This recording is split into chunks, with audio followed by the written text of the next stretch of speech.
ክብር ለአምላካችን ለእግዚአብሔር ይሁን። ዛሬም እግዚአብሔር ለምን ይዘገያል የሚለውን ትምህርት አብረን እንማማራለን። በዚህኛው ክፍል ላይ ደግሞ እግዚአብሔር ለምን ይዘገያል ብለን ስናስብ እግዚአብሔር የሚዘገይበት ከራሱ መለኮታዊ አጀንዳና ሐሳብ አንፃር ጥያቄዎቻችንን መመለስ ሲፈልግ እግዚአብሔር ይዘገያል። እኛ በራሳችን ጊዜ እንዲመልስልን እንፈልጋለን። እግዚአብሔር ደግሞ ሊመልስልን የሚፈልገው ምድርን ሊጎበኝ ቤተክርስቲያንን ሊጎበኛት እግዚአብሔር ከራሱ የልብ ፍቃድና ሐሳብ ጋር ምላሻችንን የኛን ምላሽ ደርቦ መመለስ ስለሚፈልግ ይዘገያል። ለዚህ ምሳሌ የምትሆነን ሐናን ማየት እንችላለን። ሐና ልጅ አልነበራትም። ለረጅም ጊዜ ትጸልያለች፣ ወደ ሴሎ ለምስጋና ይወጣሉ በአመት አንድ ጊዜ። ነገር ግን ሐና ልቧ ያዘነባት፣ ልቧ የተሰበረ ሴት ናት። ማህፀኗም ዝግ ስለነበረ መውለድ ስለማትችል በጣም ታዝናለች። ሂልቃና እኔ ከ9 ልጆች አልበልጥልሽም እያለ ያጽናናታል። የሐና ልብ ግን ከመሰበሩ የተነሳ መጽናናት አትችልም ነበር። አንድ ቀን ግን ሐና እንዲህ ብላ ጸለየች። በአንደኛ ሳሙኤል ምዕራፍ 1 ቁጥር 11 ላይ እርሷም አቤቱ የሰራዊት ጌታ የባሪያህን መዋረድ ተመልክተ ብታስበኝ እኔንም ባትረሳ ለባሪያ ወንድ ልጅ ብትሰጥ እድሜውን ሁሉ ለእግዚአብሔር እሰጠዋለሁ፣ ምላጭን በራሱ ላይ አይደርስም ብላ ስለተሳለች። ሐና ልብ ከመሰበሩ የተነሳ ብትሰጠኝ እሰጥሃለሁ ወደ ማለት መጣች ሐና። አሁን የራሷን ፕሮግራም አይደለም። በቃ ሐና በፊት የምጸልየው ስጠኝ ነበረ። በቃ ለኔ ልጅ ስጠኝ፣ ወንድ ልጅ ያስፈልገኛል። አሁን ግን አይደለም፣ ለኔ አይደለም የሚያስፈልገው ይሄ ወንድ ልጅ የሚያስፈልገው እንዲያውም ላንተ ነው። ብሰጠኝ እኔ ላንተ ነው መልሼ የምሰጠው ብላ ስትሳል ስትጸልይ እንመለከታለን። በዚህ ጸሎት ውስጥ እግዚአብሔር አንደኛ የጸሎቱ አቅጣጫ ሲቀይር እናያለን። ትናንት ለኔ ነበር ብላ መጸልየው፣ አሁን ግን አይደለም። እንዲያውም ለኔ አይደለም የሚያስፈልገው ይሄ ልጅ ላንተ ነው የሚያስፈልገው፣ እሰጥሃለሁ፣ እቀድስልሃለሁ፣ ምላጭ በፀጉሩ ላይ አያርፍም ብላ በዛ ስጦታ ላይ ለእግዚአብሔር ልትሰጥ ስትወስን እንመለከታታለን። ልክ እግዚአብሔር ሐና ያንን ስትል ነው ሳሙኤልን ወደ ሐና ህይወት ወደ ሐና ማህፀን እግዚአብሔር ያመጣው። ምክንያቱም ቤቱን የማጽዳት ፕሮግራም የእግዚአብሔር ፕሮግራም ነበር። የኤሊ ልጆች ምናምንቴዎች ስለነበሩ የኤሊ አገልግሎት እንደማይቀጥል እግዚአብሔር ስለወሰነ እንደዚህ አይነት ጸሎቶችን ይፈልግ ነበር እግዚአብሔር። አንዳንዴ ጸሎቶቻችን ራሳቸው ልክ አይደሉ፣ ይዘገያል። የምንጸልየው ስጠኝ አድርግልኝ ለራሳችን ነው። ሐና ግን ነው በቃ ለኔ አይደለም የሚያስፈልገው ይሄ ልጅ ላንተ ነው የሚያስፈልገው ብላ ልክ ጥያቄዋን አቅጣጫውን ስትቀይር እግዚአብሔር ደግሞ ቤቱን ሊያጸዳ ፕሮግራሙ ስለነበረ ይሄ ሁለቱ ፕሮግራም ሲገናኝ እንመለከታለን። ልክ የኛ የልብ ፍቃድ የእግዚአብሔር ሐሳብ መሆን ሲጀምር እግዚአብሔር የዛኔ የዘመናት ፕሮግራሙን ቤቱን ሊያጸዳ ያሰበውን ሊያስተካክል የፈለገውን ሁለቱን በአንድነት ይመልሳል።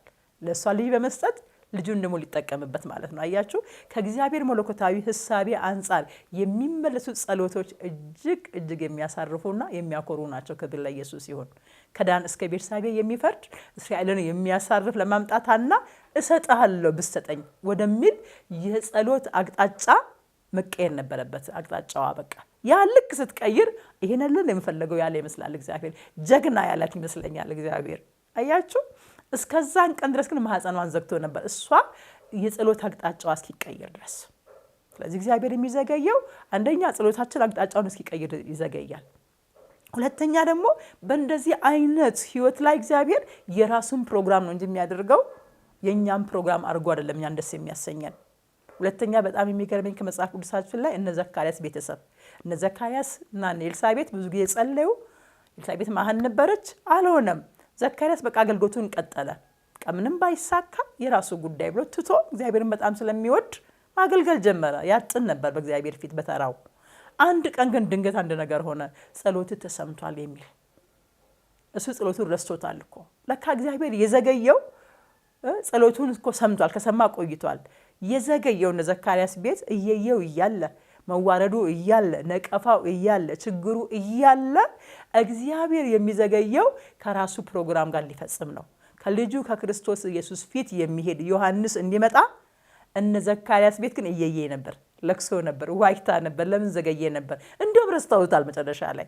እግዚአብሔር ግን የዘገየው ከልጁ ከክርስቶስ ኢየሱስ ፊት የሚሄድ ጽድቂያውን የሚያስተካክል ሰረጓጉጡን ሜዳ የሚያደርግ የሚጮህ ድምጽ ከክርስቶስ ፊት የሚሄድ ንስሐ ግቡ የሚል እናንተ የእፉኝት ልጆች ንስሐ ግቡ ብሎ ጨክኖ ፈሪሳውያንን የሚሰብክ ለልጁ ለክርስቶስ ኢየሱስ የጥርጊያውን መንገድ የሚያዘጋጅ ሰው ግን ያስፈልግ ነበር። ስለዚህ ለምን ዘገየባችሁ ብትሉ ከልቡ ሐሳብና ከፕሮግራሙ ጋር ነው ዮሐንስ የመጣው እንጂ በነዘካርያስ ጊዜ አልመጣም። አንዳንድ ጸሎታችን የሚዘገየው በእኛ ጊዜ የማይመለሰው በምንፈልግበት አቅጣጫ የማይመጣው እግዚአብሔር ከልቡ ሐሳብ ጋር ሊመልስልን ስለፈለገ ነው። አስቀድሞ ቢወልዱ ኖሮ ከኢየሱስ ክርስቶስ ፊት እኮ አይሄድም። እኔ እንደ ዮሐንስ አይነት ያገለገለ ሰው ያለ አይመስለኝም መጽሐፍ ቅዱስ ላይ ክርስቶስን ለዓለም ያስተዋወቀ። ብዙዎች ክርስቶስ እንደሚወለድ ተንብዮአል እነ ኢሳይያስ። ዮሐንስ ግን እነሆ የዓለምን ኃጢአት የሚያስወግድ የእግዚአብሔር በግ፣ አሜን፣ እንደዚህ እንቁ የሆነ ልጅ፣ ድንቅ የሆነ ልጅ ክርስቶስን ለዓለም ያስተዋወቀ ይሄው ክርስቶስ ኢየሱስ። ይሄው ኃጢአትን የሚያስወግድ በጉ አይደለም የሚያስወግደው፣ የፍየል ደም አይደለም የሚያስወግደው፣ ይሄ የዓለምን ኃጢአት የሚያስወግድ የእግዚአብሔር ልጅ ብሎ ክርስቶስን ለዓለም የሚያስተዋውቅ ልጅ ለማምጣት ለማግኘት የዘገየባቸውን ጊዜ አስቡ፣ የሄደባቸውን ጊዜ አስቡ። እነሱ ቤት እየየ ነው፣ እነሱ ቤት ለቅሶ ነው፣ እነሱ ቤት ነቀፋ ነው፣ እነሱ ቤት ችግር ነው፣ እነሱ ቤት በቃ ትተውታል፣ ከአቅማችን በላይ ነው በቃ ብለውታል። በቃ ይሄን ነገር ከዚህ በኋላ እንደውም አንታገልም፣ አንተም አገልግሎትን አገልግል። ዘካርያስም አገልግሎቱን ነበር የቀጠለው። መጣ ግን እግዚአብሔር ከራሱ ፕሮግራም ጋር ሊፈጽም። አያችሁ አንዳንድ ጸሎታችን የሚዘገየው እግዚአብሔር ዝም የሚለን ከራሳችን ሐሳቤ ላይ መልስልን ስለፈልግ። ሐናንም ስንመለከት በቃ ማህፀኗን ዘጋ ይላል መጽሐፍ ቅዱስ። ለምን ብትሉ ሐና ብሰጠኝ እሰጥሃለሁ እስክትል ድረስ። እነ ዘካርያስ ደግሞ ትተውት ጉዳዩን ወደ አገልግሎታቸው እስኪመለሱ ድረስ። ሁለት ኳሊቲ ነገር አላቸው ሁለቱም። የሚገርመኝ ደግሞ እግዚአብሔር በእነዚህ ኳሊቲ ነገሮች ላይ ክብሩን ሲገልጽ እናያለን። ወደ ህይወታቸው ሲመጣ እናያለን። በጸሎታቸው ቢረሱትም ነቀፋ ቢበዛባቸውም ችግሮች ቢኖሩባቸውም የእግዚአብሔር ዝምታና በነቀፋ እንድናልፍ እግዚአብሔር የሚያደርገው ከራሱ ፕሮግራምና አጀንዳ ጋር የሚመልሰው ምላሽ ስላለ ነው። አብርሃም ቤትም የዘገየው ይስሐቅ ለዛ ነው። እግዚአብሔር ከራሱ ፕሮግራም ጋር ነው እንጂ መጀመሪያም አብርሃም እድሜው ገፍቷል። የሳራ እድሜ ከ70 ዓመት በላይ ነው ከኡር ምድር ሲወጡ። ይስሐቅ እግዚአብሔር ፕሮግራም ስለነበረ ነው። እግዚአብሔር ያንን ነገር እስራኤል የሚለውን ትውልድ ሊያመጣ ስለፈለገ ነበር የዘገየው። ዛሬም እግዚአብሔር በህይወታችሁ የሚዘገየው በዘመናችን የሚዘገየው አንዳንድ ጥያቄዎቻችንን በቃ ብለን ምንተወው እግዚአብሔር ከራሱ የልብ ፍቃድና ሐሳብ ጋራ በራሱ ጊዜና በራሱ የዘመን አቆጣጠር ለምን መቼ ቤቱን እንደሚያጸዳ ያቅ ነበር እግዚአብሔር። እዚህ ክፍል ላይ በሐና ህይወት ላይ እነ ዘካርያስ ቤትም ደግሞ መቼ ኢየሱስ እንደሚመጣ ቁጥሩ ያለው ካላንደሩ ያለው በእነ ዘካርያስ እጅ ሳይሆን በእግዚአብሔር እጅ ላይ ነው ያለው። ዛሬም የኛ ነገር በእኛ አቆጣጠር ሳይሆን በእግዚአብሔር ካላንደር ውስጥ ራሱ ደግሞ ምድርን የሚያሳርፍ ሀገርን የሚያሳርፍ ህዝብን የሚያሳርፍ እነ ሳሙኤል ከዳን እስከ ቤርሳቤህ የሚፈርዱ ኢየሱስን ለዓለም የሚያስተዋውቁ የአብርሃም ዘር ደግሞ የሚጠራበት እስራኤል የምትባል አገር የምትመጣበት የልጅ ክርስቶስ ኢየሱስ ጥላ የሆነው ይስሐቅ የሚመጣበት ግን እግዚአብሔር ዘገየ። ግን እግዚአብሔር ዝም አለ። ግን እግዚአብሔር ጸጥ አለ። አያችሁ ዛሬም እግዚአብሔር ዝም የሚለን ብዙ ጥያቄዎች አሉን። እየሰማ እንዳልሰማም ይመስለን ዝም ይለናል እየጸለይን። ግን እኮ ሰምቶናል። ግን እኮ አይቶታል።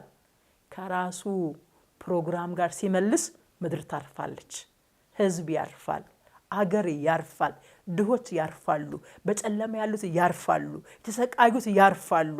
እነሆ የዓለምን ኃጢአት የሚያስወግድ እግዚአብሔር በግ። ዮሐንስ ከነዛ ከሚያለቅሱ ቤት፣ ከነዛ ካዘኑ ሰዎች ቤት፣ ከነ ኤልሳቤት ማህፀን እንደዚህ አይነት ድንቅ ልጅ ሲወለድ እናያለን። ዛሬም ውድ ቅዱሳን ይሄ ሚዲያ የምትከታተሉ በዚህ በእግዚአብሔር ቃል አበረታታችኋለሁ። የዘገየ እንኳን ቢመስላችሁ፣ እግዚአብሔር የተዋችሁ የረሳችሁ እንኳን ቢመስላችሁ፣ እግዚአብሔር ግን በራሱ ቀን ከራሱ ስራና ከራሱ አጀንዳ ጋር ጥያቄዎቻችሁን ይመልሳል። ተባረኩ።